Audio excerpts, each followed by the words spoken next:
Done it. I am officially an Ironman. This is the video that I'm going to talk about the race itself, the Ironman. And well, I like to start with the swim in the new wetsuit.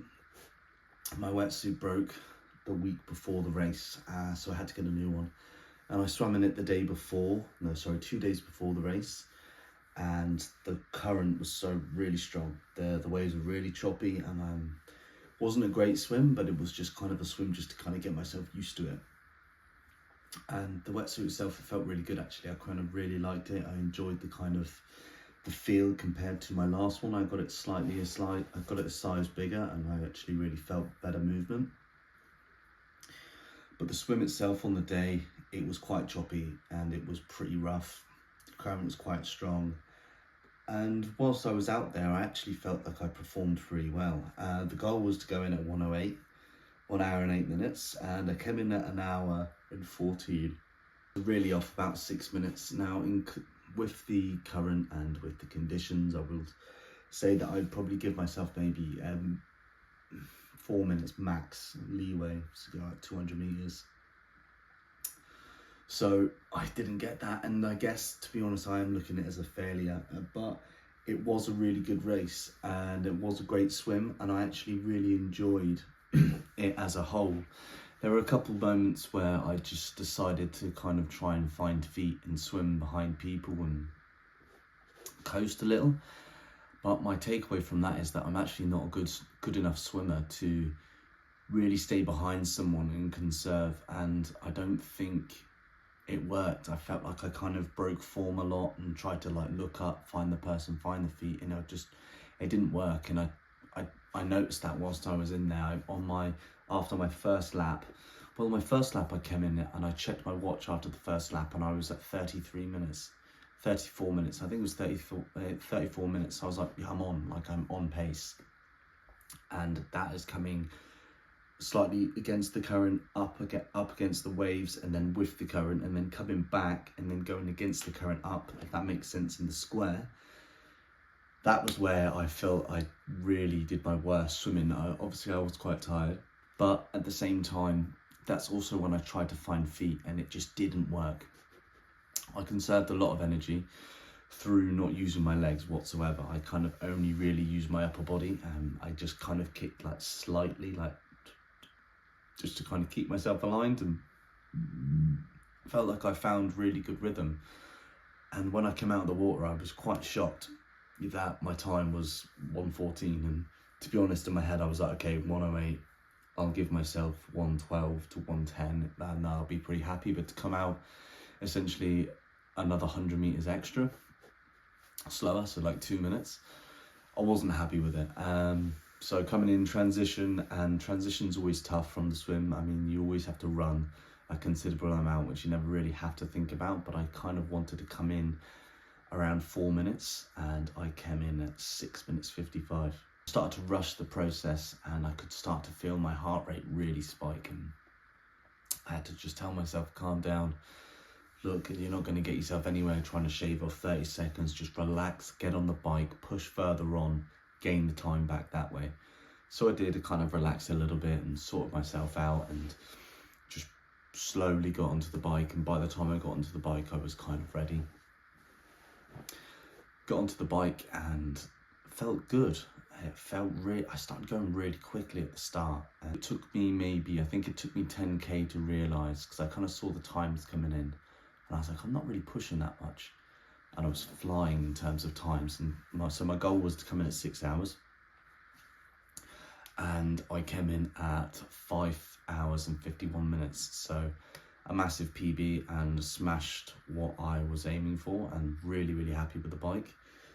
Bike was my favourite part of the race, which is really funny because I've hated the bike the most in the whole of the training and all of the prep. I've really not enjoyed it, and to come away with that being a PB and my favourite part is, I don't know, it's really funny, but it's just kind of not what took me off guard, because I really wasn't expecting it. But we started off started pushing, and then I could see that I was starting to fly a bit, and I was like, oh, this is good. And then I realised, I was like, oh, I've got the wind. And I was like, well, maybe I should push a bit early to make sure that it's easier on the way back, so I have a little bit of leeway to try and stay within that 6 hour bit that I'm after. But I thought, I'm just going to ease into it, stay within my targets, numbers, and just work with those instead of the other ones, instead of going for time. And I was like, right, okay, so I stuck to my numbers, and when I came back, fucking hell, the wind coming against it was tough, and it was really rough. So once you'd come back down against the wind, we'd then go wrap around, and then this time, going with the wind, I decided to push it slightly more, because I knew coming back it was going to be a fucking killer. And I'm really glad I did, and I pushed it a bit more, and coming back was hell. It was really hard, but stuck in there, and I was really happy with the performance, and I can't really say too many negative things about it. It's actually ignited a real strong passion within cycling with me, because last time I've done it, and normally every time I do it, I never have the energy, or I never have the ability to actually race. I'm always knackered, and I'm always feeling like I can't really stay in there, or I don't really know what to do, because I'm only ever running to what my energy is giving me. But this time I felt full the whole time, and it was like each time someone shot past me, I kind of used them as a slingshot, went with them a bit within reason. Obviously you can't draft, but I would use them as like a little kind of bullet that I would be able to jump to the next group to stay within the bracket, because it was always, you don't want to be in the middle of a huge gap on your own. You'd rather be in a group behind, getting somewhat shielded by the wind, because it was so strong. You're only allowed to be 12 meters behind, but having 12 to 10 in terms of your spike, because obviously you gain a little bit closer. If they don't, then it's just the way it goes. That's the way the cookie crumbles. It's a lot easier. It's way easier. If you're out there on your own, then you will get fucked by the wind. So you've just got to play the conditions, and it went great, and I loved it, and I really, really enjoyed that. Into the transition, second transition, coming into T2, the changeover, I was wanting 3 minutes, and I got 3:55, so I was pretty happy with that. I knew that my transition on the last one wasn't great, so I had to really kind of make up for it.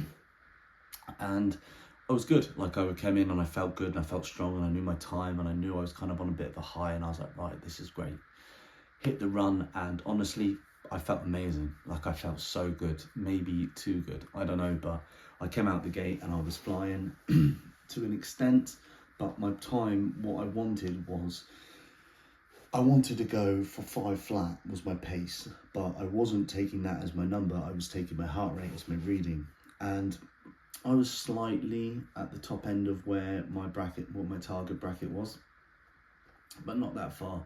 And I was actually quite happy with the way that my body adjusted, because the first few kilometers I kind of found it quite rough. I actually thought I flew out there, I felt great, and that was probably only for the first 600 meters, which I probably think the crowd was there to do with that, and you kind of just got buzzed.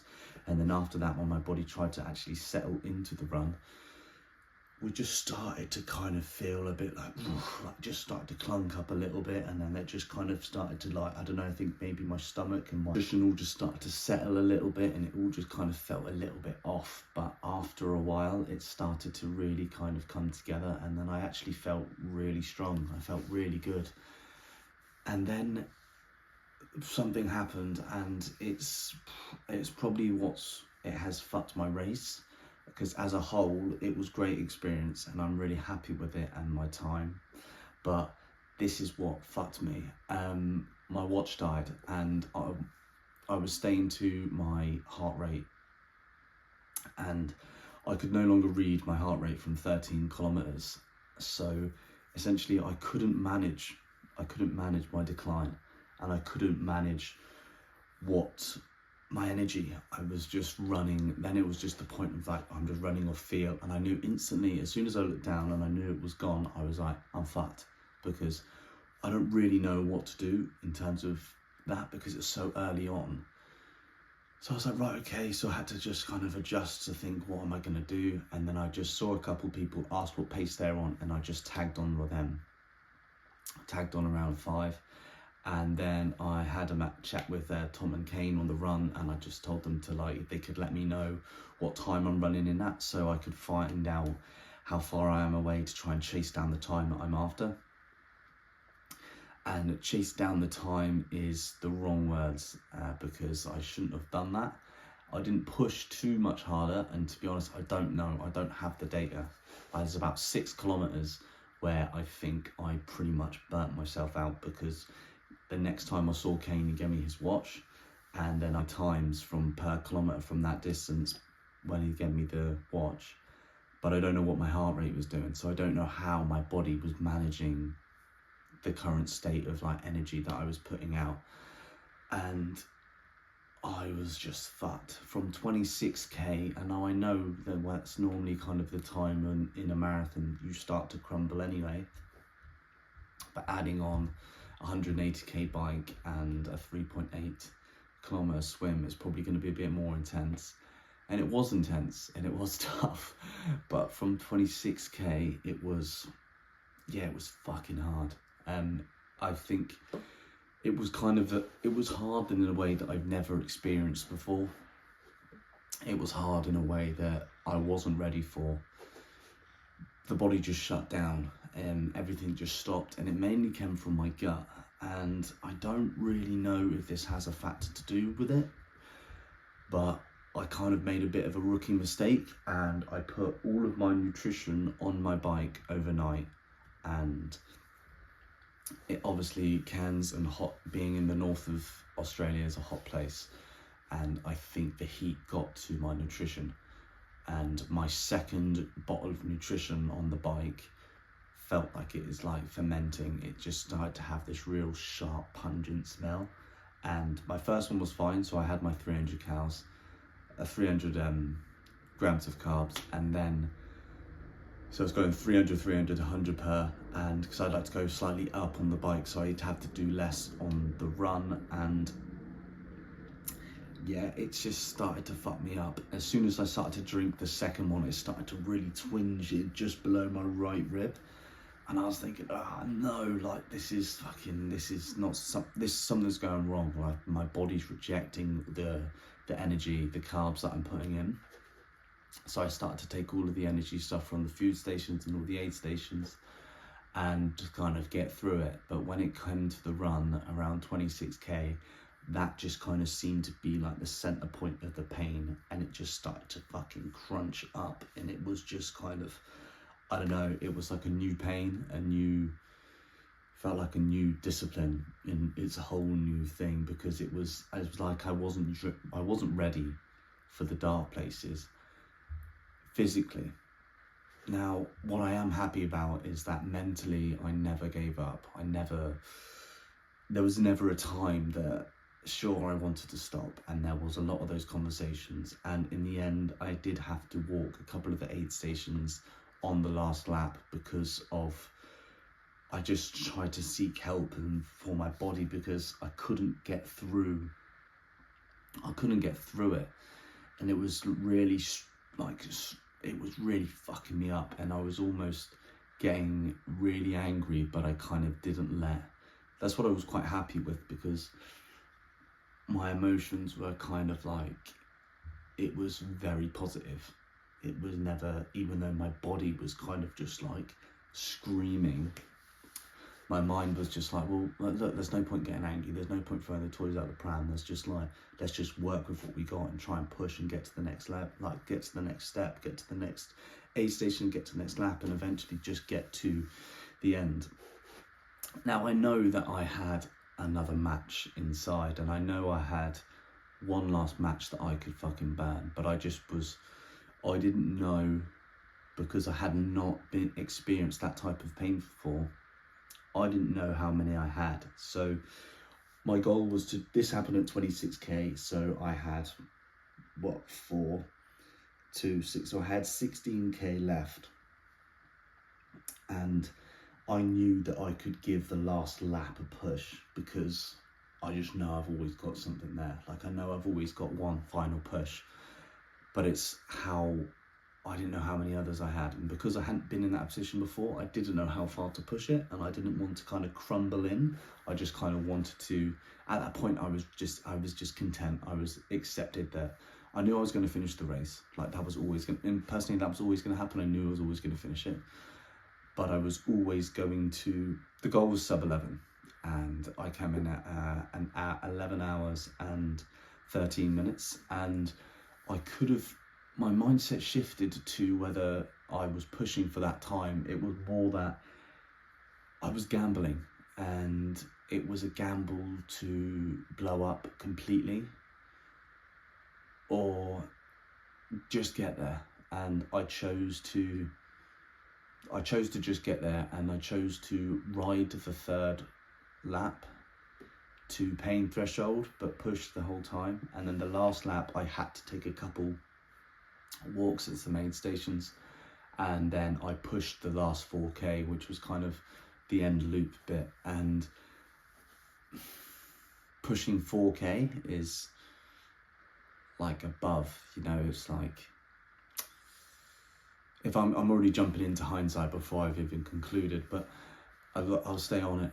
So I pushed the last 4k, and I felt it didn't feel good, but it felt manageable, and I pushed it, and that was easy to blind out. But when I actually tried to push it, like we're talking, tried to go down to a pace of 450, my quad started to cramp. So I was kind of knowing that the body was actually shutting down. It was something was going on, but something wasn't getting through. So pushed the last 4k, got over the line, saw the boys on the finish line, crossed the finish line, and yeah, really happy with it. Got the medal, pretty proud of it, pretty proud of the achievement, but when I analyse and look back, I'm pretty gutted. I'm pretty gutted that I didn't get sub 11, but I'm not gutted in a way that's gonna destroy me, which is stuff that I have been guilty of in the past. I'm letting it kind of fuel me instead of destroy me, which is done, especially with personal goals. And I'm happy and I'm proud, and I gave it everything, and all I can say is that, do I think I left 11 hours out there? Yeah, I think I could have come in faster. I think I was at the physical ability to go sub 11 on the day, and having my watch die and not being able to manage my decline was crucial to my performance. I don't think I was able to do it without knowing I was going to go off feel, and to run a marathon off feel is very tough. I think I burnt my matches, bonked, and I was fucked, and it's a learning curve. And for my next time, I'm going to have to get a new watch, because I can't really believe that the fact that I've got a Phone X5 Garmin, that it died. I'm not going to hold it, you know, it is what it is. I'm happy with it, and my take-homes are that I have the ability, and next time, there's no doubt I'll get sub 11, but sub 11 won't even be the goal next time. It will be 10:45 for sure. So, all in all, it was an incredible trip, and I really enjoyed it. After spending 187 days pushing myself as hard as I can, I guess ultimately making myself as most superhuman as I can in terms of fitness, pushing myself to the biggest fitness ability that I've ever been in, and it's been such a good journey. I've enjoyed it. I've actually enjoyed the process so much. It surprised me. I didn't think it would bring me, like a few months ago, a few years ago, I kind of remember I was with a friend, we were having some drinks in Manila, and I was like, yeah, I'm thinking of getting into triathlon. And he's like, oh yeah, really? And I was like, yeah. yeah, I think I'm just going to get into do a bit of triathlon. I'm thinking to iron up some Ironmans. And I was like, oh yeah, I'd go for it. I was like, yeah, I'm going to do it. And I didn't think that it would really, I didn't think it would change me as much as it has and really captivate me into the sport. And I'm fully hooked and I love it. And I've taken a week to kind of reflect on it. And I'm really looking forward to what the sport holds for me and what I can kind of give, what I can kind of put myself through to kind of push myself even more, because just doing that on the last weekend has just given me a taste of just hunger. It's just made me more hungry, and seeing other people, you know, beat me. I think overall I came 230th out of 900 or something, and in my age group I came 27th out of 90 odd, but I wanted to go top 20 and I didn't get it, so that's pissed me off. So I have to go again, and I don't use the comparison as a thief of joy from their results. I just use it as fuel, and I think that's an important flip, because it will anger me, and it does anger me, and it pisses me off now knowing that, you know, 27 people beat me. Now I know obviously people can put so many more hours and work into it, and that's why they win, because triathlon is just a game of time. With more time you put into it, the more you're going to get back. But that can't, you know, I can't just be like, oh yeah, well that's why they beat me. I know that's why they beat me, but I'm still pissed off about it. You know, I'm competing, I'm out there, I'm trying to win, so I shouldn't really put myself in that kind of headspace yet, but that is where I want to go. That's where I want to send it. That's where I want to be. The goal is to get to Kona. The goal is to qualify. And the goal is to hit a podium. It's to qualify for Hawaii, Kona. And I'm going to do it. I'm going to go for it. And I think it might take a couple of years, but that's fine, because I enjoy it. It's a lifestyle that I love, and I can't wait to see what the future holds.